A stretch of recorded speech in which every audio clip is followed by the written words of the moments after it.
Throwaway because my husband knows my main account. I, 31F, have been married to my husband Dan, 39M, for 7 years. We have 2 beautiful boys, Tommy, 6, who has special needs and requires constant care, and Lucas, 4. Until 2 months ago, I thought we had a perfect marriage. Dan and I met through mutual friends at a charity event.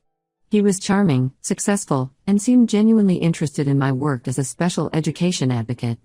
After 3 years of dating, we got married in a small ceremony. Things were great at first. When Tommy was born with developmental challenges, Dan stepped up. He changed his work schedule to accommodate therapy appointments, learned all the special care routines, and never complained about the extra expenses. When Lucas came along 2 years later, we felt complete as a family. Dan was the kind of father who attended every school event, coached Little League, and still made time for date nights. That perfect picture shattered 2 months ago. Tommy had a therapy session, and I needed to take photos to document his progress for his medical team. My phone was dead, so I borrowed Dan's. While trying to access the camera, I accidentally opened his work email. It was a genuine mistake as the icons were next to each other. What I saw made me freeze. There were dozens of inappropriate emails between Dan and his coworker Sarah, 34F. These weren't just friendly workplace messages, they were explicit and intimate. They discussed their special lunches at nearby hotels, exchanged inappropriate photos, and planned future meetups. Some messages even detailed physical encounters in Dan's office after hours. Sarah wasn't just any coworker, she was Dan's direct report, someone he had personally hired 6 months ago. I remembered all the times he had praised her at dinner, calling her a rising star and the best hire he'd ever made. He had even invited her and her husband Mark to our summer barbecue, where she had played with our children while carrying on this affair. The more I read, the sicker I felt. Sarah was married with 3 kids of her own. Her husband Mark had become friends with Dan, they played golf together twice a month and had even planned a couple's vacation for next spring. The level of deception was staggering. I couldn't confront Dan immediately. Tommy had a crucial assessment coming up at his special needs school. He's extremely sensitive to tension and change. Last time Dan and I had a minor argument about household chores, Tommy had anxiety attacks for days afterward. I couldn't risk disrupting his routine before such an important evaluation. So I started paying attention. Over the next few weeks, all the signs I had missed became glaringly obvious.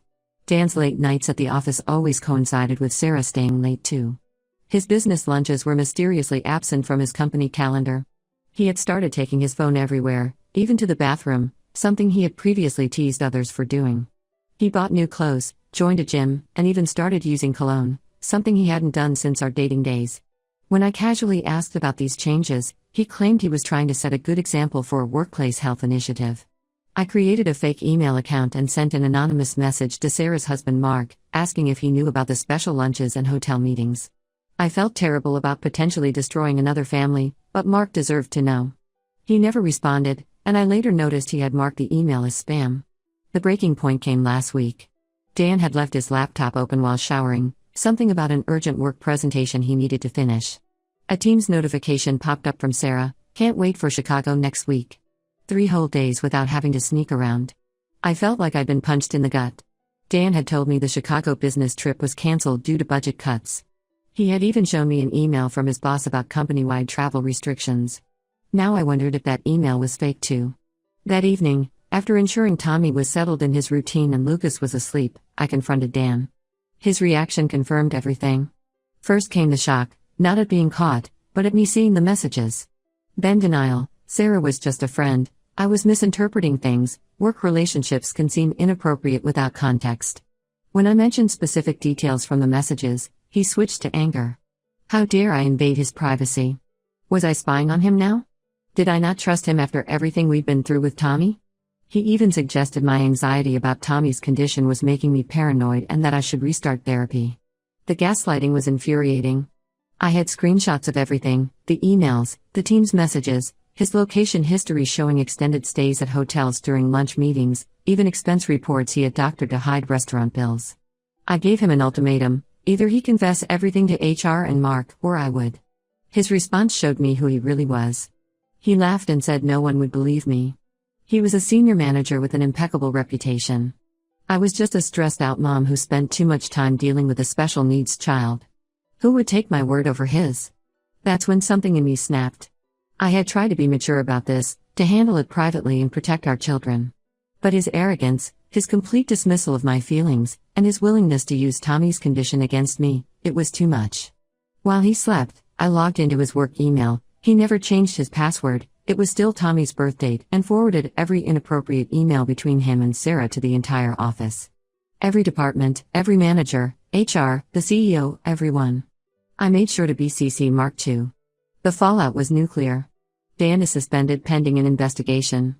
Sarah resigned immediately. Mark has moved out of their house and his lawyer has already contacted me for copies of the emails. Dan is staying at his brother's place, alternating between calling me to beg for forgiveness and leaving angry voicemails threatening legal action for destroying his career. I know what I did was extreme. I could have handled it privately or gone directly to HR. But after seeing his arrogance, knowing he thought he could use our son's condition to discredit me, I wanted everyone to see who he really was. My only real concern is Tommy.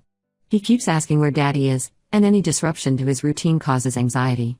But I couldn't let Dan keep deceiving everyone while painting me as an unstable, paranoid wife. Ida for exposing everything instead of handling it privately? Update 1: The past 2 weeks have been absolute chaos, and everything I discovered has made me question my entire marriage. The morning after I posted, Dan's brother James showed up unannounced at our house. He demanded to talk, saying he needed to tell me something important before things got worse. I was hesitant to let him in. James had always been Dan's biggest defender, and I expected him to try convincing me to take down the emails. But what he revealed left me stunned. Apparently, this wasn't Dan's first workplace affair. 3 years ago, when he suddenly switched companies claiming he wanted better growth opportunities, he had actually been forced to leave due to an affair with his assistant Jennifer. This happened right when Tommy was diagnosed with his condition, during the most challenging time of our lives. I remember that period vividly. We had just received Tommy's diagnosis, and I was overwhelmed with doctor appointments, therapy sessions, and learning everything I could about his condition. Dan had seemed supportive, taking on extra work hours to cover the medical bills. Now I know those extra hours were spent with Jennifer. James revealed he had helped cover everything up. Jennifer had threatened to expose the affair to both the company and me. She had evidence of Dan using company funds to buy her gifts and take her on fake business trips. James, who works in law, helped Dan negotiate a quiet resignation and found him his current job through some connections. He also paid Jennifer $50,000 from his own savings to keep quiet, making her sign an NDA. The timing made me physically sick. While I was spending sleepless nights researching therapies for Tommy, attending support groups, and trying to understand his future needs, my husband was having an affair and his brother was helping hide it. James claimed he did it to protect our family, especially Tommy, but I wonder if he just wanted to protect the family name. Things at Dan's current company got even messier. HR's investigation revealed a pattern of misconduct that went beyond the affair. Dan had given Sarah unauthorized bonuses totaling over $30,000 in 6 months. He had promoted her twice, bypassing more qualified candidates, including 2 who had filed complaints. The company is now auditing every decision he made in the past year. My email blast also exposed 3 other managers who had similar inappropriate relationships with subordinates. One was even Sarah's previous boss, suggesting she had a pattern of sleeping her way up the corporate ladder. The CEO has started a company-wide investigation into what they're calling a culture of misconduct. Dan's threats about legal action disappeared quickly. His lawyer apparently told him any lawsuit would require him to testify under oath about the affair and financial misconduct. Instead, he's trying a different approach, painting me as mentally unstable. He's telling everyone that the stress of caring for Tommy has affected my mental health, that I imagined the whole affair due to paranoid delusions. Some of our friends actually believe him. The Andersons, who we've known for 5 years, suggested I should get help before making such serious accusations. The Wilsons, whose daughter goes to school with Lucas, asked if I had considered how this would affect our children's future. Even our neighbor Mrs. Peterson, who used to bring casseroles when Tommy had rough weeks, said I should have handled things privately instead of vindictively destroying a good man's career. But I also received unexpected support. Mark, Sarah's husband, came to see me after reading the emails. He had suspected something was wrong for months but couldn't prove it. Sarah's behavior had changed. She was always on her phone, working late, and picking fights about trivial things. When he questioned her, she would use their children as emotional leverage, asking if he wanted to break up their family over his baseless jealousy. Mark shared his own screenshots of suspicious messages and location history. He had started documenting everything but felt guilty about doubting his wife. Sarah had been gaslighting him for months, making him feel paranoid and controlling. He thanked me repeatedly for exposing everything and asked for copies of all evidence for his divorce lawyer. The most surprising support came from an unexpected source. The CEO's wife, Eleanor, requested a private meeting with me. She shared her own story from 15 years ago. She had caught another executive having an affair with her then husband but stayed quiet to protect their children. She regretted that decision every day, especially after learning that the same executive had gone on to harass multiple employees over the years. Eleanor promised to ensure the company handled this properly, saying it was time to break the cycle of silence that protected men like Dan. Tommy is struggling with the changes, as I feared. He gets anxious when his routine is disrupted, and Dan's absence is a major disruption. His therapist says he is showing remarkable resilience, but I notice him stimming more frequently and having trouble sleeping. Lucas is too young to fully understand, but he asks for daddy every night before bed. I'm trying to maintain their routine as much as possible while dealing with everything else. James keeps calling, switching between apologizing for his part in the cover-up and begging me to be reasonable about the current situation. He offered to help negotiate a private settlement if I agree to retract my allegations. When I refused, he hinted that he had evidence of my own misconduct that could affect custody arrangements. I blocked his number after that. I'm documenting everything now, every call, every threat, every attempt at manipulation. I won't let them twist this situation around and paint me as the villain. Dan made his choices, multiple times, and now he has to face the consequences. Update 2: Just when I thought I had uncovered all of Dan's deceptions, I discovered something that made my blood boil. While gathering documents for the divorce lawyer, I found irregularities in our financial records. Specifically, there were unusual transfers from Tommy's Special Needs Trust Fund, money that my parents had set aside from their retirement savings to ensure Tommy would always have the care he needs. I traced months of transactions, and the pattern was clear. Dan had been making regular withdrawals, always under $5,000 to avoid triggering bank notifications. Over the past year, he had stolen nearly $50,000 from our special needs child's future. When I confronted him through our lawyers, his response was pathetic. He claimed he needed the money to keep up appearances with Sarah, to buy her expensive gifts and take her to high-end restaurants. He swore he was planning to replace it before anyone noticed. This led to another shocking revelation. My mother broke down and confessed that 2 years ago, she had caught Dan trying to access the trust fund. He had claimed he was checking the balance to plan Tommy's future therapy sessions.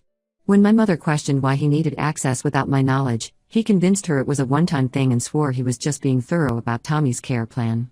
My mother hadn't told me because Dan made her feel guilty about doubting him. He reminded her how stressed I was dealing with Tommy's needs and said she would only add to my burden by raising suspicions. She's devastated now, blaming herself for not seeing through his manipulation. The company investigation concluded, and it was worse than anyone expected. Dan was fired for cause, not just for the affair but for a pattern of financial misconduct.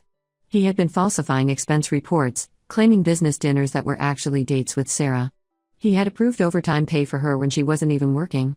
The company's audit revealed he had cost them over $100,000 in fraudulent expenses. Sarah's husband Mark is suing both Dan and the company. His lawyer argues that Dan created a hostile work environment by pursuing married employees, and the company was negligent in supervising him. 3 other managers were also terminated after the investigation exposed a culture of sexual harassment and financial misconduct. Dan's brother James finally showed his true nature. After his attempt to negotiate failed, he contacted my lawyer with a bizarre claim. He said I had known about Dan's previous affairs for years but had used the information to blackmail Dan for money and privileges.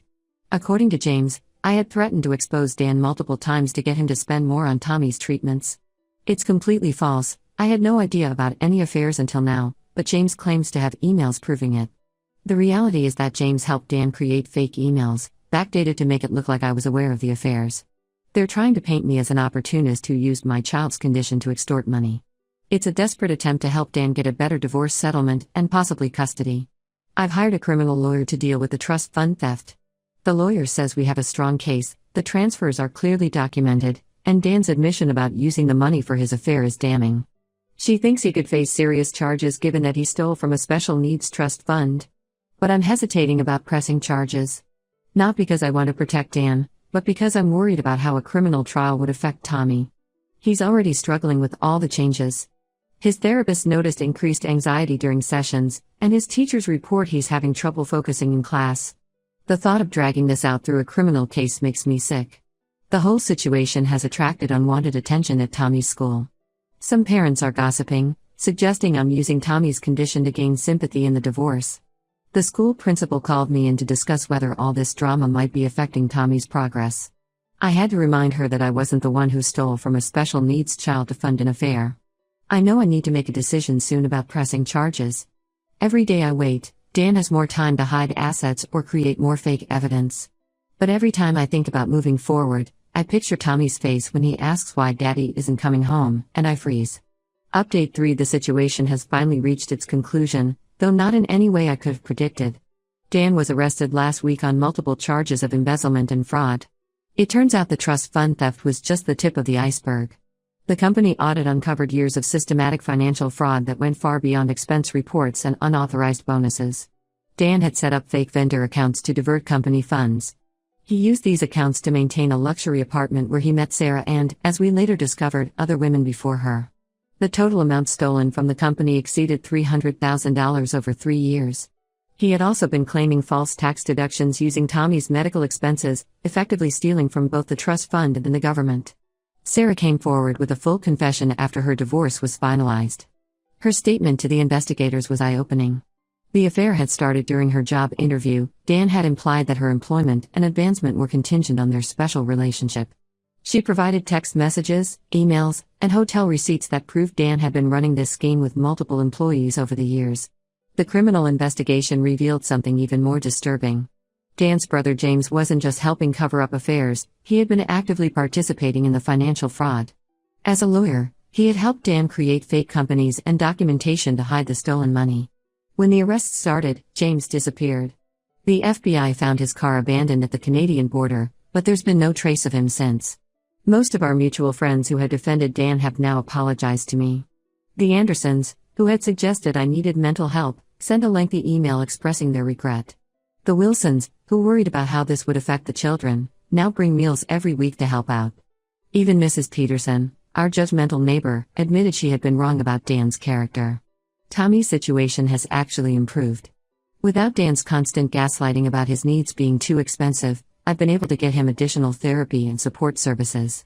His new occupational therapist noticed issues that had been overlooked before, and we're seeing real progress. Lucas has stopped asking about Daddy every night, though he still keeps Dan's picture by his bed. Mark and I have formed an unexpected friendship. Having both gone through similar betrayals, we understand each other's struggles. He's been incredibly helpful with Tommy's care since he works in special education. His insights have helped me find better resources for Tommy's development. To be clear, there's nothing romantic between us, we're just two parents helping each other heal and move forward. The divorce proceedings are moving quickly now that Dan is in custody. His attempts to claim partial custody were dismissed after the trust fund theft came to light. The judge was particularly harsh given that he had stolen from his own special needs child. I've been awarded full custody of both boys, with Dan limited to supervised visits once he's released, if he ever wants them. I started a support group for parents of special needs children who are going through divorce or dealing with financial abuse. The response has been overwhelming. So many parents have similar stories of partners using their child's condition as a weapon or stealing from medical funds. We meet weekly, share resources, and help each other navigate legal and emotional challenges. The company has implemented major changes following this scandal. They've established a victims fund for employees affected by similar misconduct and created new oversight procedures for expense accounts and promotions. The CEO's wife Eleanor is heading a committee to address workplace harassment and financial transparency. Dan is facing significant prison time. His lawyers have approached me about a plea deal, suggesting I write a letter requesting leniency in exchange for a larger divorce settlement. I declined. He didn't show mercy when he stole from his special needs son. I won't help him avoid consequences now. Some people still ask if I regret exposing everything so publicly. I don't. Sometimes shining a light on darkness is the only way to eliminate it, no matter how messy the process becomes. Tommy and Lucas deserve better than a life built on lies, and I'm finally able to give them that.